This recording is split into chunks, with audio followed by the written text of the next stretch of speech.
I hope that the comments I'm about to make will not offend the questioner too much and some people around here. I think there is a fundamental misstatement of the issue in the question.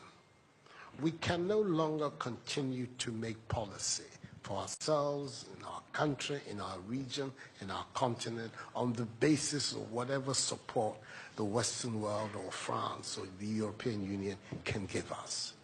It will not work. It has not worked, and it will not work. Our responsibility is to charter a path which is about how we can develop our nations ourselves. It is not right for a country like Ghana, 60 years after independence, to still have its health and education budgets being financed on the basis of the generosity and charity of European taxpayers. By now, we should be able to finance our basic needs ourselves. And if we are going to look at the next 60 years as a period of transition, a period whereby we can stand on our own feet, our perspective has not to be what the French taxpayer decides to do with whatever surpluses that they have in France. They're welcome. They're appreciated. Whatever interventions that the French taxpayer through their governments make to us are appreciated. We're not going to lick a gift horse in the mouth. But this continent, with all that has happened, is still today the repository of at least 30% of the most important minerals of the world. It's a continent of vast, arable and fertile lands. It has the youngest population of any of the continents in the world. So it has the energy and the dynamism. We have seen it. These young men who are showing so much resilience and ingenuity in crossing the Sahara, finding ways to go across with rickety boats across the Mediterranean to really, those energies, we want to have those energies working inside our countries. And we're going to have those energies working in our countries if we begin to build systems that tell the young people of our country that their hopes, their opportunity are right here with us. Migration and the movement of people is being presented in a manner which suggests that somehow it's a new phenomenon. There's nothing new about it. It's as old as man, the movement of people.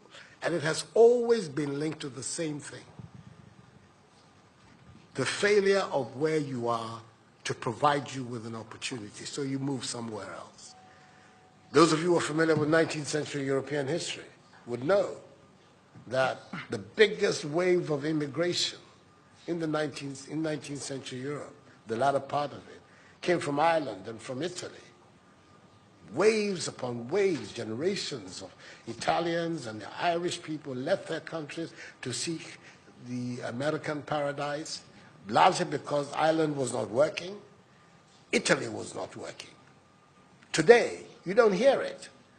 Italian young people are in Italy. Irish young people are in Ireland.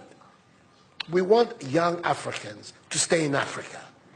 And how are they?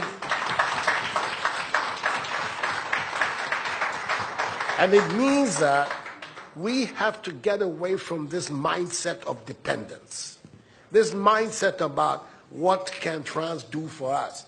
France will do whatever it needs to do for its own sake. And when those coincide with ours, tant mieux, as the French people say. But our main responsibility as leaders, as citizens, is what we need to do to grow our own countries. What are the institutions that work that would allow us to have good governance, to have accountable governance, to make sure that the monies that are placed at the disposal of leaders are used for the interests of the state and not for those of the leaders, to have systems that allow for accountability, that allow for diversity, that allow for people to be able to express themselves and contribute to fashioning the public will and the public interest.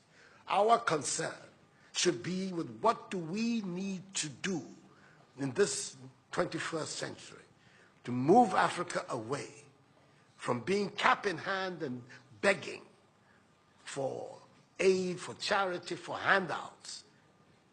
The African continent, when you look at its resources, should be giving monies to other places.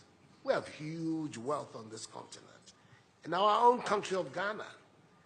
And we need to have a mindset that says, we can do it. Others have done it. We can also do it.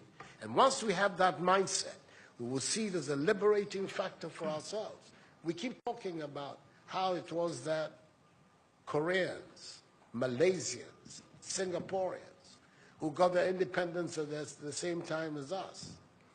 We're told of that at the time of Ghanaian independence, per capita Ghanaian income was higher than that of Korea. Today, Korea is part of the first world. So is Malaysia. So is Singapore. What happened? Why did they make that transition? And 60 years after independence, we are where we are. Those are the matters that should concern all of us as Africans, as Ghanaians.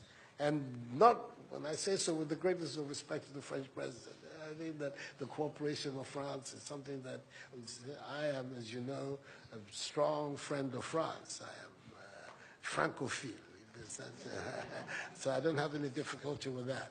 But I'm talking about our own propulsion, what we need to do to get our countries to work so that we can create the conditions that would allow our young people to forego this hazardous effort to get to Europe. They're not going there because they want to. They're going there because they don't believe they have any opportunities in our countries. So that should be our focus.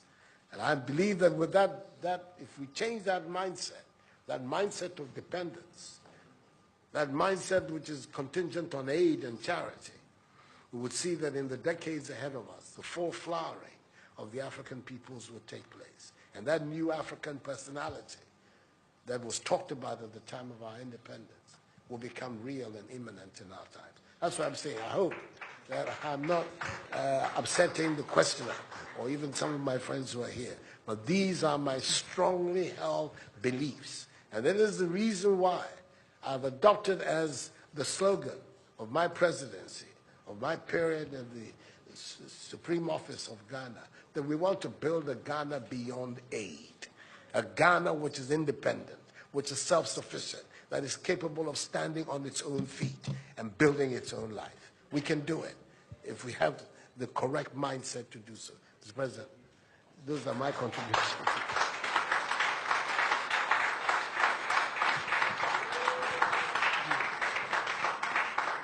Si vous aviez besoin d'avoir la preuve qu'une nouvelle génération de leaders en Afrique croit dans une nouvelle histoire pour l'avenir et la jeunesse, vous venez de l'avoir. Pour ceux qui pensaient que ce n'était que les mots d'un président français parlant de l'Afrique. Il y a des leaders en Afrique qui veulent une nouvelle relation, qui veulent un avenir pour leur jeunesse dans leur pays, dans leur continent, qui le veulent parce que c'est ce qu'ils veulent écrire. Donc merci pour cela. So, no, we'll be here forever. We'll be here forever. He has a lot of ideas, a lot of very positive things to say. And as you can see, I have my own things to contribute as well. So, let's bring it to an end. We're going to, Mr. Macron left Abidjan after a hectic morning, has not had anything to eat. He at least has to have that side of Ghanaian hospitality. So we're going to be interviewing for him to go have some lunch. Thank you very much indeed.